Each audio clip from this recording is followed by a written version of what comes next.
نزلت جبت لنفسي ورد اعتذارا على اللي تريزيجيه وحسين الشحات عملوا فيا. حبايب قلب خوخه، هتلاحظوا ان انا طويله النهارده، دي خدعه، انا لابسه هيلز بس فمطولني زياده عن اللزوم. النهارده جايه اقول لكم اخر اخبار النادي الاهلي في نيو جيرسي. مش جيرسي الشوكولاته، جيرسي بتاعت امريكا. لا انا مش متعوده الصراحه على الطول، انا متعوده على القص زي ما ياسر عمل لميسي كده. ثواني اقلع الهيلز واجي لكم، ارجع لاصلي. ايوه كده، انت عامله فيها الشناوي وانا في الحقيقه ميسي. تعالوا نخش في الموضوع واقول لكم اخر اخبار النادي الاهلي. وهو بالفعل حسين الشحات استبعد كل الماتشات اللي جاي كاس العالم للانديه. ايه ده، تريزيجيه فعلا اتخصم له عشان خاطر ضربه الجزاء؟ طيب مين اول واحد كان اصلا المفروض يشوط ضربه الجزاء في القايمه، وسام ولا زيزو؟ ايه ده، بن شرقي زعلان وكمان عمل مشكله؟ لا دي تتقفل كبير يا حبايب قلب اخوه. طلع علينا بعض الناس قالوا لنا ان تم خصم 1,000,000 جنيه من تريزيجيه بسبب ان هو صمم جعبت في الكوره، قال لك انا اللي هشوط ضربه الجزاء. كابتن محمد يوسف بالفعل عقد جلسه هو وتريزيجيه وفيروز، قصدي خوسيه يعني ريفيرو، وكابتنهم كابتن محمد الشناوي كابتن اللعيبه يعني، هم دولت اللي كانوا حاضرين الجلسه. وتم خصم جزء من العقد بتاع تريزيجيه. هيطلع يقول لك 1,000,000 نص مليون 3 4 كداب. هو اللي اتخصم جزء من العقد لان ده لائحه وبند جديد، اي حد هيتخصم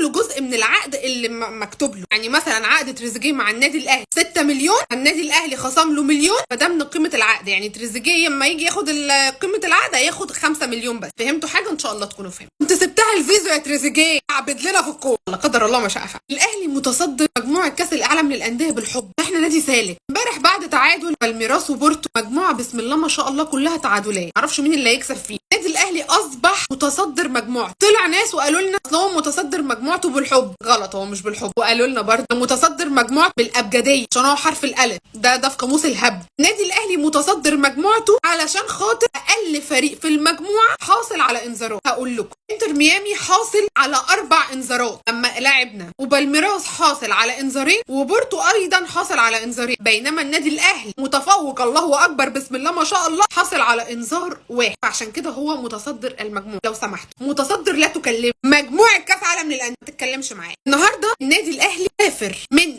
ميامي الى نيو جيرسي استعدادا لمواجهه بالميراس. مواجهه بالميراس احنا طبعا شفنا مباراه بالميراس وبورتو كانت معجنه، الله يكون في عوننا في اللي هيحصل لنا. ولكن الكلام بيتقال ان مجلس اداره النادي الاهلي رصد، مش القمر والهلال، لا القمر واقف قدامك اهو، رصد 1,000,000 جنيه مكافاه لكل لاعب من النادي الاهلي في حال الفوز على بالميراس. يعني لو كسبنا بالميراس كل لاعب هياخد 1,000,000 جنيه مكافاه. عاوزاكم تتالقوا. امه كمان بعد عمل جراحه تركوة سافر مع بعثه النادي الاهلي لنيو جيرسي اهو. الف سلام عليك يا ام. هيغيب 3 شهور، ولكن الحمد لله قدر الله ما شاء فعل ان هي جت على قد كده. احنا مش في فتره دوري او دوري ابطال افريقيا، الحمد لله وقدر الله ما شاء فعل. النادي الاهلي دائما وابدا بما حضر، لكن هو صعبان عليا الصراحه يا جماعه، انا اتقفلت. الكلام بيتقال ان حسين الشحات استبعد من كل المباريات اللي جايه. بصراحه يا جماعه انا مش عارفه اتعافى من الانفراد الاخير. بصيها يا اسطى، بصيها. حسين يا شحات انت خلتني الساعه 5 الصبح ارقع زغروطه، ما اعرفش بناء على ايه. هو اول ما ضيعها انا وقفت في نص السرقه رحت رقع الزغروطه. قسمت بالله ارحمنا. ما تنساش يا تريزيجيه الماتش اللي جاي لو حصلنا على ضربه جزاء يعبد لنا في الكوره زي كل مره. وفقا لكلام كابتن احمد شوبير ان اول واحد في القايمه المفروض يسجل ضربه الجزاء هو اسامه ابو علي، تاني واحد هو زيزو، تالت واحد هو تريزيجيه. ولكن لو شفت تريزيجيه تاني ماسك الكوره ورايح ناحيه منطقه الجزاء وهيسدد ضربه الجزاء، محدش يلومني على انا هعمل سكه.